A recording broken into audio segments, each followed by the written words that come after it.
खोला नदी पुज्ने देशको मान्छेले खोलालाई खोला मान्ने देशको सभ्यता देख्दा बडो लाज लागेर आयो। लोभलाई अगाडि राखेर हामीले प्रकृतिको स्वरूप बदल्न अलिकति पनि पछि हटेनौँ। विडम्बना बिस्तारै प्रकृतिले आफ्नो बाटो खोज्छ र धेरै ठाउँमा खोज्दैछ। हामीले नदी खोलालाई प्राकृतिक बाटो दिनुपर्छ। यदि प्रकृतिले बाटो बिरायो भने हामीले मिचेको उसको स्वामित्व फिर्ता लिएरै छाड्छ।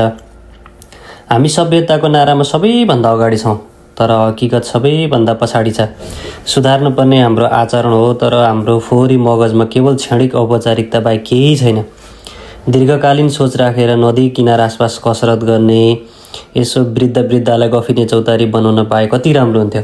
सुरुवात कुन कुराबाट र कहाँबाट गर्ने भन्ने नै ठुलो अन्यलता छ हामीसँग।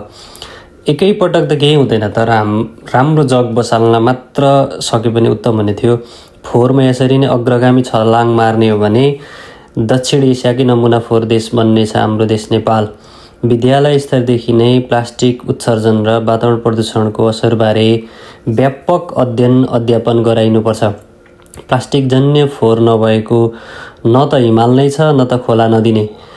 व्यवस्थापन गर्न यसरी नै चुक्ने हो भने हामीसँग धेरै कुरा प्रकृतिले खोज्नेछ, जस्तो कि कुनै समय घाँस, कुनै समय बाँस, कुनै